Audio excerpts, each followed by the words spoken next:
novamente, meu nome é Ana Carla e dando continuidade às aulas do terceiro ano do ensino médio. Na aula de hoje nós vamos falar um pouco sobre a interseção de duas circunferências, tá? A interseção de duas circunferências, lambda1 e lambda2, com o centro C1 e C2, respectivamente raio 1 e raio 2, pode ser determinada comparando-se a distância entre o C1, o centro da primeira, e o C2, que é o centro da segunda. Então, a gente vai comparar a distância entre os centros. Aí vai fazer algumas afirmações. Vamos lá.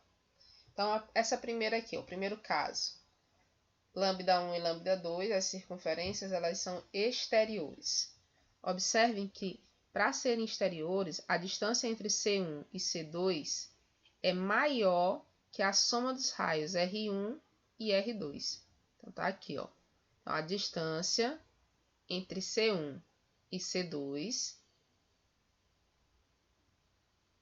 é maior que a soma dos raios. Esse é o primeiro caso, para elas serem exteriores. Segundo caso são tangentes exteriores. O que são tangentes? Elas se tocam em um único ponto, ó. Elas estão se tocando em um único ponto aqui. Para serem tangentes exteriores, a distância de C1 a C2, é igual à soma dos raios R1 e R2. Então, tá aqui, ó. A distância entre C1 e C2 é igual à soma dos raios R1 e R2. Terceiro caso, tangentes interiores. Elas se tocam em um ponto, mas uma é interna à outra. Tangentes interiores. A distância de C1 até C2 é o módulo do R1 menos o R2. O módulo do R1 menos o R2.